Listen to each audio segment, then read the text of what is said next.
नमस्कार। आज मी बनवत आहे अंडा करी। बनवायला सोपी आणि खायला एकदम मस्त लागते। एका पॅनमध्ये मी 4 टेबलस्पून ऑइल गरम करून घेतलेले आहे। यामध्ये 2 कांदे मी कट करून त्यांना लालसर होईपर्यंत भाजून घेत आहे। आलं, लसूण आणि हिरवी मिरची यामध्ये घालते आहे। 2 टमाटर कट करून घातलेली आहे। टमाटर मऊ होतपर्यंत आपल्याला शिजू द्यायचं आहे। आता यामध्ये मी काही ड्राय मसाले घालते आहे। लाल तिखट, हळद, धने जिरे पावडर यामध्ये आपल्याला घालायचं आहे। यांना छान मिक्स करून आपल्याला शिजू द्यायचं आहे। मसाला आपला जळला नाही पाहिजे म्हणून मी अर्धा कप इथे पाणी घालते आहे। पाणी घालून मसाल्याला आपल्याला झाकण ठेवून मंद आचेवर छान शिजू द्यायचं आहे। मुठभर सांबार मी इथे घालत आहे।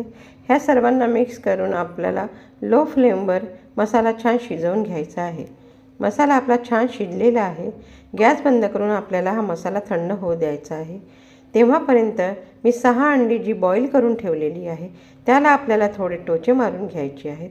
एका पॅनमध्ये 2 टेबलस्पून ऑइल गरम करून ही अंडी आपल्याला फ्राय करून घ्यायची आहे।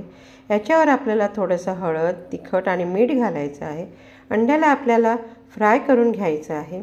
मसाला आपला थंड झालेला आहे, त्याला आपल्याला मिक्सरमधून बारीक करून घ्यायचा आहे।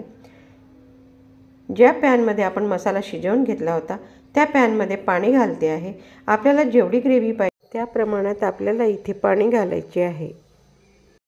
यामध्ये मसाला मिक्स करून आपल्याला शिजवून घ्यायचा आहे।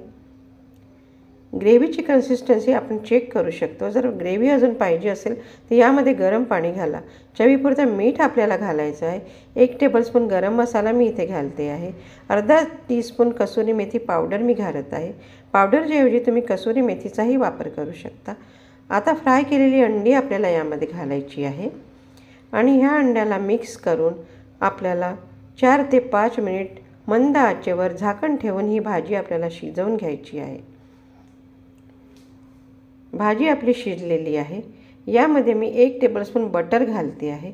बटर हे ऑप्शनल आहे, पण बटर घातल्यामुळे ह्या भाजीची चव आणखी वाढते, त्यामुळे नक्की ट्राय करा। भाजी आपली तयार आहे। गरमागरम सर्व करा। व्हिडिओ जर तुम्हाला आवडला असेल तर लाईक शेअर करा। व्हिडिओ बघितल्याबद्दल धन्यवाद।